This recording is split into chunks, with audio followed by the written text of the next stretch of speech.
Hello and welcome to World War II Part 14, okay?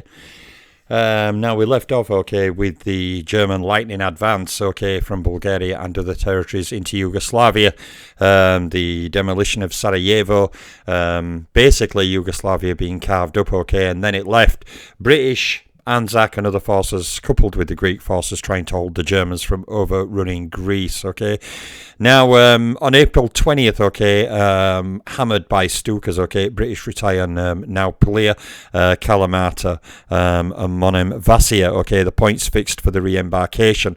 Now, the rearguard holds firm at Thermopylae, okay, and they stand there until April 24th. The Greek forces in Epirus and Macedonia capitulate and surrender. They've been totally taken by surprise by the speed and efficiency of German attack, as many countries in Europe indeed have. Now, in North Africa, a strong commando force tries to land at Bardia, okay, in an effort to bring relief to defenders of Tobruk, but it is driven off by the Afrika Korps in conjunction with Italian forces. And Rommel decides not to attack Tobruk again, okay, until he has the full effectiveness at 15th Armoured Division, which is actually on its way to Africa from Italy. Now, on 21st of April, okay, the SS Adolf Hitler Division, okay, on left flank at Greek line facing the Italians, takes Ioannina, okay. At Larissa, okay, headquarters at German 12th Army, basically the German 12th Army sign the capitulation, okay, of a number of Greek units. The news infuriates Mussolini, okay, and on Hitler's orders, the ceremony has to be repeated 2 days later in a via near Thessalonica with an Italian representative present, okay. Basically, 16 divisions have laid down their arms. Now, in North Africa, okay, British naval forces from Malta and Alexandria shell Benghazi harbour. Now, okay, on 23rd of April, okay, in Greece, evacuation of imperial forces begin. In Italian East Africa, the British stormed the defences of Dessie. You see, through the entire campaigns, the Italians have been ill-equipped, ill-prepared, wretchedly commanded. They just have not been in a position to wage war in any kind of, effective manner like their German counterparts. Now, on April 24th, okay, Germans launch attacks against the British lines at Thermopylae. Now, the British have been reinforced by some Greek troops who refuse to lay down their arms in the surrender, but basically the German victory is very, very quick indeed. And German parachutists occupy the islands of Limnos, Thassos and Samothrace, okay, northeastern Aegean Sea. The Italian 9th Army, okay, takes the Prati Bridge and joins up with the German forces, and then Bulgaria themselves officially invade Greek territory. Now, in Iraq, okay, the British garrison in Iraq is reinforced by dispatch of additional units. Now, in Greece itself, okay, the Australians and New Zealanders, the Anzacs, have fallen back from Thermopylae to Thebes, okay, historical place in Greece. They basically forced continue their retreat under pressure by the harrying Germans towards the small ports of Rafina, Megara, and Porto Rafti in mainland Greece to re-embark and evacuate. Now, German parachutists, okay, dropped beyond the Corinth Canal at Corinth, and the SS Adolf Hitler Division is successful, okay, in crossing the outer areas of the canal, and German troops spread out across the whole of the Peloponnese. Now, Hitler issues Directive Number 28, Operation Mercur, okay, Mercury, the invasion of Crete itself.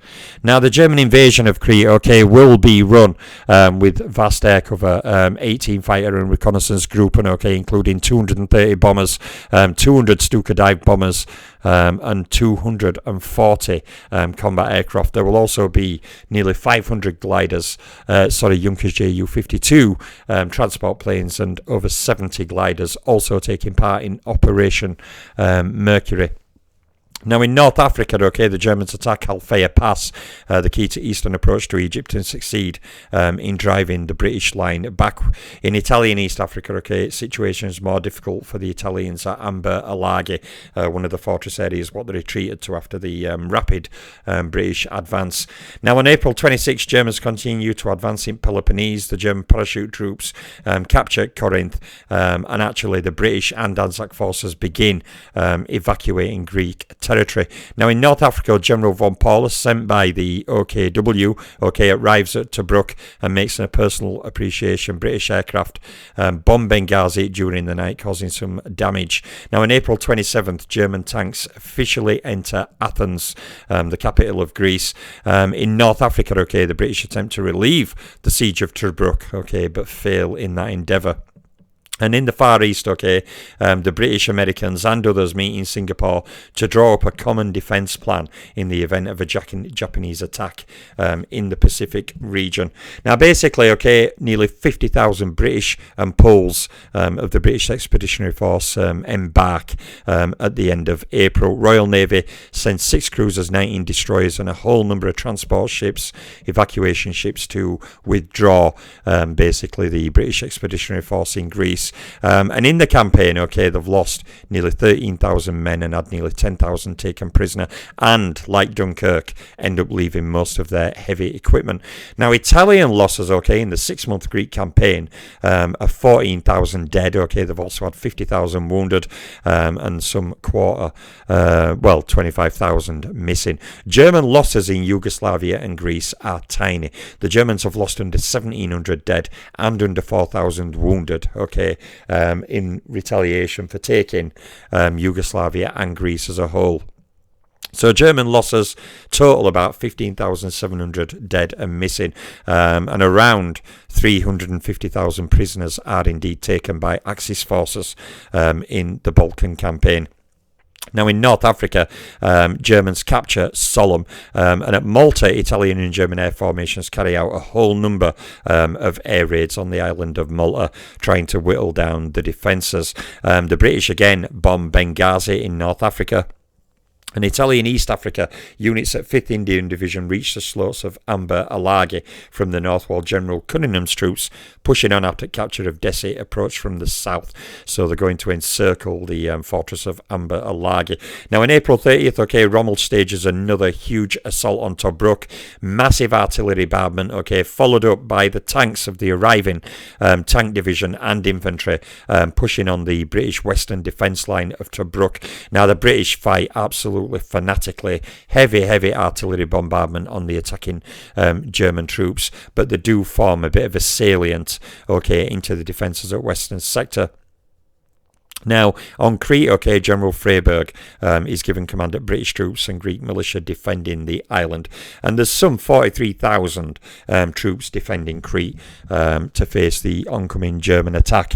Now, at the start of May, fighting in the salient that was won with the earlier attack on the western perimeter of Tobruk, the fighting is absolutely fierce, and Rommel is continually sending fresh troops into that salient, trying to widen it and trying to punch through, but it does not succeed in doing that for the time being.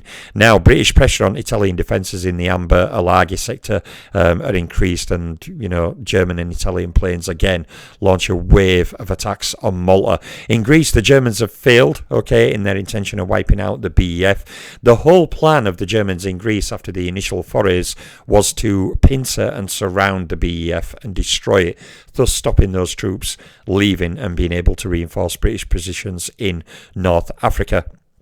But meanwhile, in North Africa, the defence of Tobruk is still holding on. Rommel continually sends more troops into the salient he formed on the western sector, but he's not managing to punch through. Now, on the early part of May, the Allied evacuation of Greece is complete. While at the start of May, also, the last phase of the offensive to take Amber Alaghi opens, and the Italians are fighting a two-pronged assault by Indian Division on one side and by Cunningham's other forces on the other side. And meanwhile, in Athens, on the 3rd of May, the Germans hold a military parade with Italian troops present to symbolise their victory over Greece. So basically, also in early May, General Rommel's attempts to open that salient from the success won from the early attacks has now failed. It is a failure. He has sent troops after troops in to try and widen it, but the stubborn British resistance has stopped them taking that. And basically, following that failure, the Axis commanders come up with a plan for reinforcement of their forces in North Africa to swell their numbers of troops and equipment, including more German German troops, okay, and they want to get another German armoured division over there to complement the one they have already. They want 3 more Italian armoured divisions over there, and they want to grow the motorised divisions to 7. Now, the Italians alone, okay, that would require, with the increase in infantry divisions too, would require, with the Italians moving 100,000 men, 15,000 trucks, and 1,000 artillery pieces to North Africa. And the Italians do not have a great history of military preparation and planning. Now, basically, in Italy and East Africa, a brigade of Indian troops attached to the Indian Division capture 3 western peaks of the Amber Alagi redoubt and succeed in holding them with support of artillery. Now, Robert Menzies, okay, the Australian Prime Minister, on the eve of his departure from Britain for Australia, states this, and I quote, "I confess myself an enthusiast about the superb women of Great Britain. In some great industrial cities where as many hundreds of bombs have fallen, where thousands of houses have been wiped out, where vast community funerals have been held, and human anguish must have been supportable only because it was so widely shared, the quickest recognition and the brightest smiles were seen on the faces of the toil-worn middle-aged women, faces transformed from homelessness to a sort of radiant beauty by sheer courage. I thank God for such people." Now, Hitler also addresses the Reichstag, okay, and makes a chilling statement. Hitler says, "In this Jewish capitalistic age, the National Socialist state stands out as a solid monument to common sense. It will survive for 1,000 years. You see, many people talk about a Reich, a Third Reich that lasts 1,000 years. That was Hitler's dream. Hitler believed that by following Britain's example, not only could they take an empire, but as the British Empire taught him and showed him, he could hold that empire. And, these dreams were flights of fancy. Even the Roman Empire didn't last 1,000 years. And, I think there's very little chance that Hitler's Germany would have indeed lasted 1,000 years, because, what you find in human experience is wherever there's oppression, there's resistance, okay? And resistance cells formed in France and other countries, Yugoslavia, under Tito, the whole works, where females took a lead role in partisan activities, okay? They were very highly held in renown in Yugoslavia for the ferocity in their organisation. And, resistance would have formed everywhere. When Operation Sea Lion had to be cancelled, Churchill's speech, some people don't realise, but Churchill's speech about we will fight them on the beaches, we'll fight them on the landing grounds, we'll fight them in the fields, we'll fight them in the towns, the cities, the roads. Many people don't realise that was also a signal for the British resistance to start getting ready, okay, for a German attack. Because the whole idea in Britain was that while the British army fought the German army, British resistance would, form in every major town, city and village. There'd be rifles in every house, German troops going past to get shot from every direction. Britain really was preparing to fight to the death. And even though the Germans may overrun us because the mechanised and armoured forces, after demolition of our heavy equipment at Dunkirk, all the thousands of artillery pieces, trucks, tanks, everything left behind, we were more threadbare than we needed to be to withstand a German attack. But, the UK was preparing to fight to the end. Absolutely no surrender. Now, basically, okay, they're talking about, strengthening North Africa now. 5th anniversary of the Italians occupying Addis Ababa. Emperor Haile Selassie of Ethiopia returns to his capital in triumph. Britain has freed those areas from Italian occupation. Now, in Crete, General Freyberg is appointed Commander-in-Chief of forces in Crete, the British, Anzac and Greek troops there. And he tells Churchill he thinks it's possible to repulse an attempted invasion at Ireland by sea or by parachute, provided he receives enough artillery, tanks, trucks and fighter aircraft. Now, that is not going to happen, okay? Britain has already left a lot of equipment with the embarkation of the BEF in Greece. They left a lot of the, artillery, trucks, equipment equipment behind, so they're already short. Now, RAF, after heavy losses in Greece, they're unwilling to set up permanent bases in Crete. They'll provide their support from airfields in North Africa, which involves a large flight, to get there. Now, Royal Navy running gauntlet of Luftwaffe attacks, succeeds in transporting to Ireland 16 light tanks and 6 armoured cars, but that's not going to do too much. Everyone is fully alive to strategic importance of Crete. It's only 600 miles from Alexandria, so if German bombers are stationed there, with their 1,000+ mile range, they could get there and bomb Alexandria, really. And also, some air bases in Crete are only 200 miles from Tobruk, which means the Luftwaffe and Italian air forces would be able to plaster Tobruk from the air. And the British fear is for North Africa that the Germans, for the threat to the oil wells at Ploesti by British aircraft based in Crete. So Crete has a vital importance. The British can stage planes there and can bomb the Romanian Ploesti oil fields, while the Germans and Italians can station planes there and bomb the port of Alexandria, where many of the large British naval elements hold up when they're in port. Also a major supply port for the British armies in North Africa. So Crete holds a real major military significance. Now, General Freyberg, is told the details of Operation Mercur, the German plan for invasion of Crete's Operation Mercury by the British Secret Service. Malta continues to take massive attacks from Italian and Luftwaffe air formations, while the British, meanwhile, try and press their advantage on the Italian fortress region of Amber Alaghe. Now, on May 7th, on the Tobruk line, there are exchanges of artillery fire, but no massed attacks yet. Now, on the 8th of May, the British launch a counter-thrust to try and relieve the pressure being put on Tobruk, and the British launch air raids on Derna. Artillery activity around Tobruk, where the situation remains unchanged. So the British also do not succeed, in getting through, to relieve Tobruk. Now, on 12th of May, a convoy codenamed Tiger, a convoy of freighters carrying 238 tanks and 43 Hawker Hurricane fighters reaches Alexandria. Much needed tanks and additional air support. Now, their dispatch was personally authorised by Churchill in reply to urgent message sent to him that I mentioned by General Wavell earlier, in which he asked for additional forces and reinforcements to counter the arrival of Rommel and the Afrika Korps.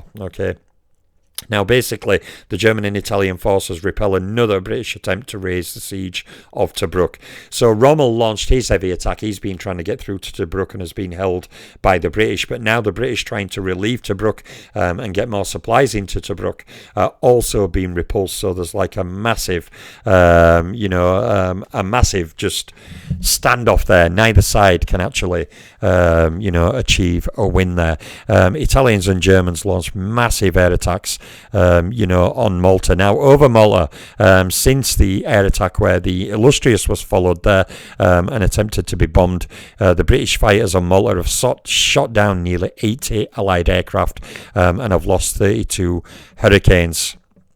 Now, in the Far East, a large British Army, Navy and Air Force reinforcement detachment arrives in Singapore. You see, already they are planning that the Japanese may enter the war at some point. Now, on May 15th, Operation Brevity begins. This is codename for action decided on by General Wavell. Now, to recapture the Halfaya Pass on the Libyan-Egyptian border, which has been in German hands since April 25th. Now, Wavell thinks this is an essential counterattack, so that it can organise the kind of operation to relieve the siege on Tobruk. Now, Brigadier General Gott, is appointed command of the force that will carry out the attack. The now famed 7th Armoured Brigade from the early successes against the Italians, and the 22nd Coastal Brigade and Coastal Group. Now, the attacking force has 3 objectives. One is Al-Fire, which means Hellfire Pass, the town of Sollum and Fort Capuzzo. Now, the pass is taken soon, and after heavy fighting, the 22nd Guards Brigade also recaptures Fort Capuzzo. Now, convinced that he's faced with an attack on a large scale, Rommel launches an immediate counter-attack carried out by 3 armoured regiments. The British plan of attack was for the 7th Armoured Brigade to concentrate its forces in direction of Sidi Aziz on the left of the front, while the 22nd Brigade continued to hold Fort Capuzzo and tried at the same time to push eastwards in direction of Solomon. But the next day, okay, the Germans' counterattack launched by Rommel is now in full effect. Okay, Rommel has armour advancing on Fort Capuzzo, and he aims to get behind the British positions on Halfaya from the west. And the British cannot withstand this counterattack from the German infantry and armour. And in a short time, okay, Fort Capuzzo is in German hands again, while the recapture of the Hellfire Pass is only a matter of days, okay, away. Now, this manoeuvre, known to English commanders, and in fact, General Gott ordered the 3rd Coldstream Guards defending the pass to retreat due to Rommel's, attempted encirclement of British forces there. So in Crete, okay, the operation is launched, Operation Mercur, okay, Operation Mercury.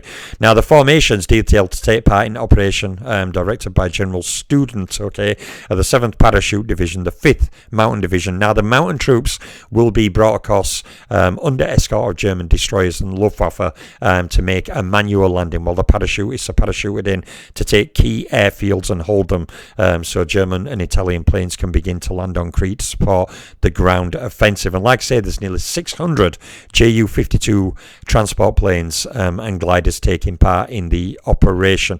Now, the Italians also do stage some naval power there to help get the German mountain troops across to Crete.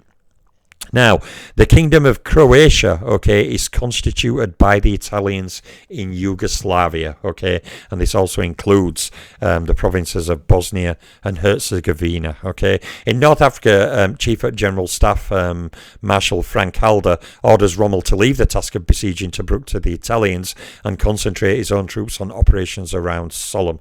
Now, in East Africa, the 7,000+ Italian troops garrisoning the Amber Alaghe fortress positions surrender. So after a long attack from Indian and British troops, they have finally taken the region of Amber Alaghe. Now, on Crete, German preparations for attack on island are completed in Greece. The date is the 18th of May. But actually, it doesn't happen fully on the 18th of May. And on the 20th of May, okay, violent German aerial bombardment by Luftwaffe on the airfields of Heraklion and Melim. At 7:15 a.m., a second air attack. The Germans' object is to immobilise the British, and they are completely successful in that. Now, after a second aerial bombardment comes the first wave of paratroopers. Now they look okay to the 30,000+ British and Commonwealth troops, and also over 10,000 Greek troops. They do not initially see them as a major threat. They feel they can hold it, and they basically, funnily refer to it as balloons floating down from the sky, what we can shoot at. And the Germans do suffer heavy losses in the Crete attack, to the point that actually, Germans never employ paratroopers in a major campaign again after that time. So, basically, okay, in the afternoon, okay, Germans throw in a new wave of paratroopers, but this time the aircraft carrying them, instead of flying in mass formations, comes over in small groups. Now, the first wave of paratroopers came in large aerial formations, but they were an easier target. So the Germans change it to the second wave of paratroopers to come over in smaller groups of aircraft, meaning the more split up and thus not as large a target. Now, the British, after losing the 3 airfields of Melim, Retimo and Heraklion, they've not lost them, but they're on the verge of losing them, but the Germans have suffered heavy loss, okay, but the British do not counterattack against the surviving paratroopers. Also, the first convoys of German mountain troops and reinforcements leaves the ports of Piraeus and Thessalonica, okay, to disembark on Crete, escorted by those German and Italian naval ships. Now, first convoy suffers heavy losses under attack by RAF and onshore artillery. The second is forced to turn back, but others reach Milo, okay, on the 21st of May. The Germans losing some 300 men. So basically on Crete, okay, night of 20th, 21st of May, ships at Royal Navy are sighted off the north coast of Crete. You see, the thing is about Crete, the British can provide aerial and naval support, and as the British have shown in the Mediterranean, we are the top dog. Italy has suffered a succession of naval defeats and continue to do so. Now, basically in North Africa, okay, there's more artillery sparring in the siege of Tobruk, and Italian and German aircraft also continue bombing Tobruk. Now, on 22nd, okay, the Luftwaffe launches a series of attacks on ships at Royal Navy, and bombs from Stuka sink the cruisers Fuji and Gloucester, and 4 destroyers. 4 other vessels are damaged. Now, German convoys sailing for Crete, where mountain troops and supplies are continually harassed by the Royal Navy. In Crete, okay, Hurricane aircraft equipped with supplementary fuel tanks to extend their range so they can get there from North Africa, attack Malim airfield. Some managed to land at Heraklion at the airfield there under fire by Germans, but not for long. That same day, the first German fighters succeed in also landing at Malim, so they can refuel and launch now from a Cretan airfield itself, thus significantly shortening their range. Now, the British have formed a defensive line running from the coast to the hills in area of Galatas, Ringel, and decides to split the forces in the Malim sector into 2. The paratroops are to attack along the northern coastal road, while the mountain infantry, now landed on Crete, moved south into rough interior to take the British in the flank, in a flanking manoeuvre. Basically, that mountain unit also links up with some paratroops at Kenia. So Admiral Cunningham, okay, with the loss of some airfields and now with the attempted German flanking manoeuvre, Admiral Cunningham tells London, okay, he can no longer be in a position to bar the German convoys. Okay, the British ships have lost heavy losses, including those cruisers and destroyers, and the Luftwaffe will inflict more damage on them if they stay, and it's not viable that the Royal Navy can now stop these German convoys bringing much more troops and equipment over to Crete. Now, a bit of fighting is continuing on Crete, okay. The paratroopers are facing off against the British and the Anzacs, and the fighting is quite bloody in places. The mountain troops, okay, facing Greeks, who have taken up defensive positions in the mountains and hills, but by evening situation at Retimo and Heraklion is still critical. The German troops in Heraklion sector have been reinforced by another parachute battalion during the day, so the numbers and equipment are now increasing, whereas the British equipment is now slowing down. They can no longer successfully reinforce Crete. Now, May 25th, Germans really go over to offensive. Their objectives, okay, are Alikianu, okay, from which they can advance and cut main road. The main road to South Island at Suda Bay and Galatas. Basically, this is a series of pinpointed attacks to take key locations. Okay, the first locations to be taken are the airfields, because once they've taken and secured the airfields, the Germans can then land reinforcements and supplies directly to the airfields. And also German aircraft, like I've said, can now land at the airfields and fly from there. So they're flying from local bases, whereas now the RAF, after losing the airfields, are having to fly from pretty much Alexandria and other airports. Air bases along the North African frontier, and having to carry additional fuel tanks, which slows them down to extend the range so they can get there and back. Now, okay, seeing how situation deteriorated, Freyborg tells Wavell that in his view, the only course left is to evacuate the remaining Anzac and British forces on Crete, that he cannot hold Crete from the renewed German attacks after receiving reinforcements. The British aircraft carrier Formidable, okay, seriously damaged by dive bombers, and it has to be sent to an American base to be repaired, and that takes some time. And basically, the artillery and aircraft of the German troops, the British armies have to retire eastwards, okay, to more hilly, mountainous regions, and the Greeks have to withdraw inland to the south of the island. The Germans are successfully taking the northern ports and areas and airfields on the north of the island. So once the Germans can land there, it's only a matter of time, before the Germans take Crete. Now, on May 28th, okay, General Ringel, not realising how desperate a state the enemy's in, instead of moving all his troops to South Island, where the British are assembling for that aforementioned evacuation, concentrates his troops in the south towards towards Retimo and Heraklion. He orders his mountain troops to support the attacks on these two places, and the embarkation at British forces begins under cover of darkness to help try and protect them from Luftwaffe attacks, and lasts nearly a week. Now, in course of that week, the anti-aircraft cruiser Calcutta and the destroyers Greyhound, Hereward and Imperial are also lost. So basically, this is very similar in many ways to what happened in France. Basically, the British do send an expeditionary force in, fully equipped, but then they find the speed and ferocity of German attacks, like they did in France, mean that they have to quickly be re-embarked and evacuated to avoid being wiped out. The same thing happened in France and the Low Countries, culminating in the Dunkirk withdrawal, and the same thing is now happening in Greece. The British come eager and prepared to fight, but they just cannot handle the speed and ferocity of German attacks. They're not highly equipped enough with aircraft and tanks to mount a successful defence. Now, basically, by end of May, British resistance is confined to Heraklion, Retino, and the Askifu plain. Now, to divert the Germans and protect the embarkation area, embarkation continues through the night. The cruisers Phoebe, Perth, Glengale, Coventry, and Calcutta, with 3 destroyers, lift off 7,000 men, and basically crossing Mediterranean, evacuating them. The Perth is hit by a Junkers Ju-88 bomber. Now, on May 30th, the Germans take Retimo and Heraklion. 2 more British destroyers are hit by German aircraft on way to embarkation points, but the embarkation is proceeding. General Freyberg himself now embarks. Now many of his troops are off, and some 9,000 troops are still on Crete and still looking to be evacuated. Now, in North Africa, a report by Italian Supreme Commander considers an attacking force on Fortress of Tobruk to be inadvisable.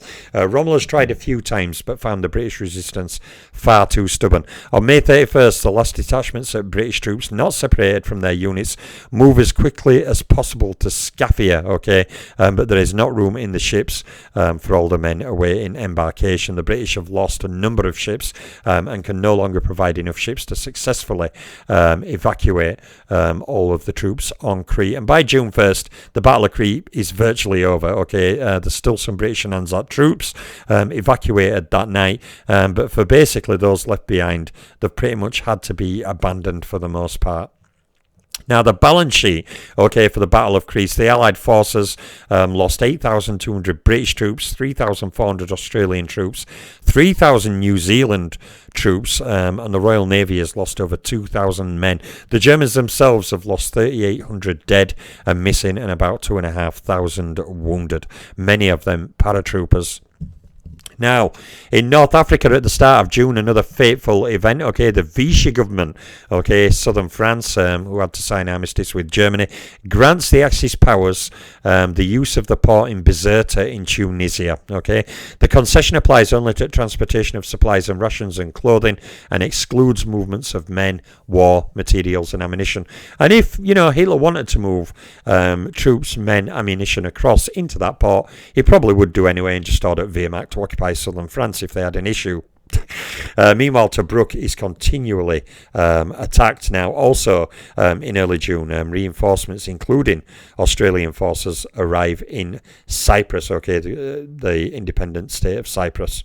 Well, independent now, partially.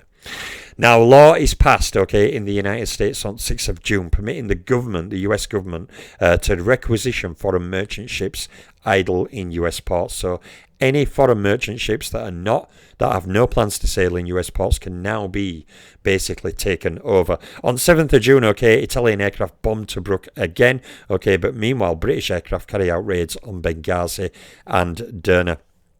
Now, on 8th of June, Imperial and Free French forces enter Syria and the Lebanon and attack the French garrisons loyal to Vichy government, So the Free French forces under Charles de Gaulle are now launching an assault in Syria. The Vichy forces have nearly 50,000 men. They put up a strenuous resistance to invasion.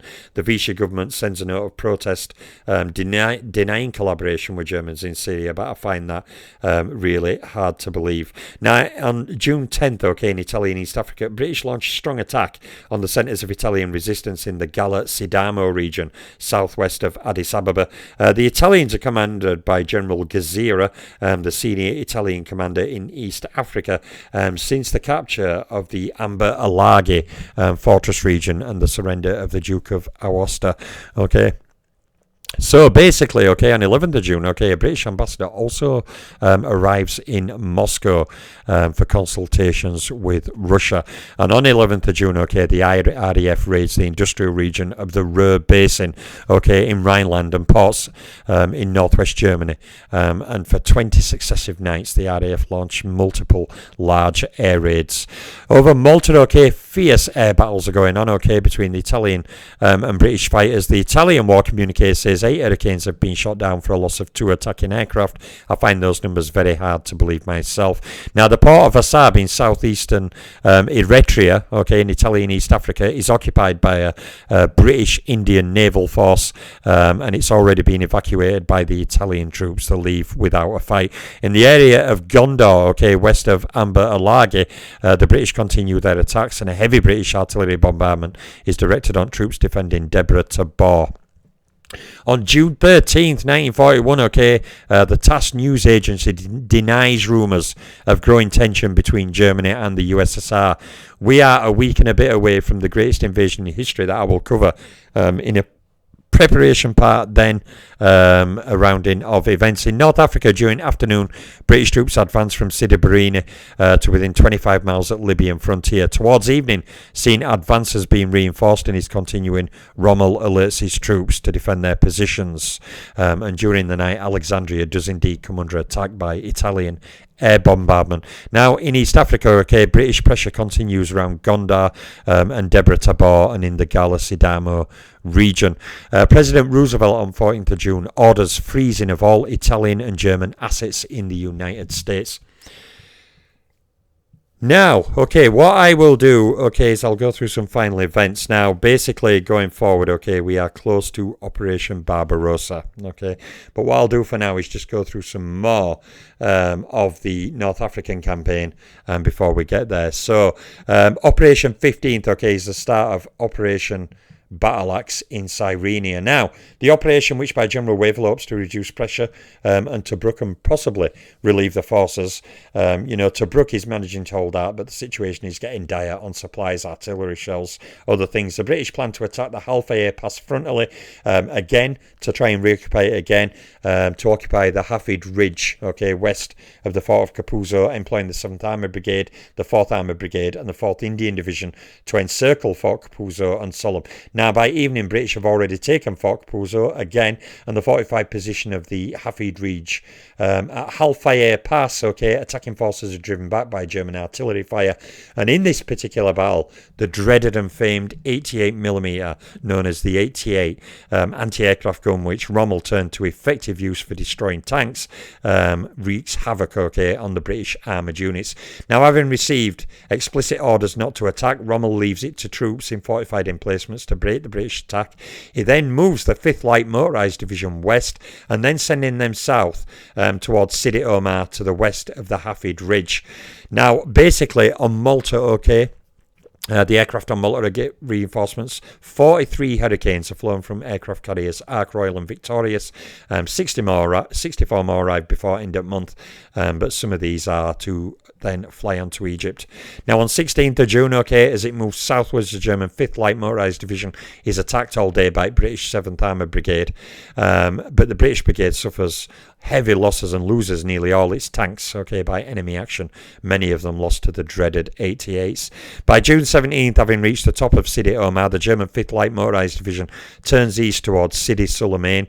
Simultaneously, morning, Rommel throws in the 8th Armoured Regiment, which has moved up to Fort Capuzzo, sending them first southwest, then east. Rommel's plan is for his armour to join it west of Halfaya Pass and then launch a joint attack on the British, okay, who are still engaging, the positions on the pass held by the Germans. The German manoeuvre succeeds, and the British, to avoid being completely cut off, retire with immediate effect before they are indeed cut off and encircled. By afternoon, military situation on Libyan Egyptian front is the same as it was 2 days before when Operation Battle Axe was launched. On June 18th, German aircraft bombed the British troops retiring from the Halfaya Pass, and British aircraft have again raided Benghazi. Now in Syria, meanwhile, Damascus is encircled by Free French forces. General Wilson appeals to General Dentz to evacuate the Vichy forces in Syria and in Damascus. German forces, also begin massing along the Russian frontier. In Italy and East Africa, British attacks on Italian positions at Gondar and Debre Tabor become more intensive. And Italy and Germany, on 19th of June, ask the United States to close all consuls in their respective countries. So Italy and Germany, no doubts in retaliation for the American move of seizing Italian and German assets, ordered the US to withdraw all diplomatic staff from their embassies in their countries. Now, in North Africa, Winston Churchill decides to replace General Wavell, and replace him with Sir Claude Auchinleck, who briefly held command in India. In Italy and East Africa, British troops entered Jimma, southwest of Addis Ababa, and received the surrender of the entire Italian garrison. Meanwhile, the Balkan troops under command of General Pietro Gazzera, armed forces in Italy and East Africa, concentrated in Gallicidamo sector, are forced to evacuate their positions under continued British attack. The Italians retire in the west, but pretty much Italian resistance in Ethiopia is finished. I will leave part 14 here. On part 15, I will cover the Bismarck and other things, and then we go on to the greatest invasion in history, the invasion of the USSR by Germany. I'm out for now.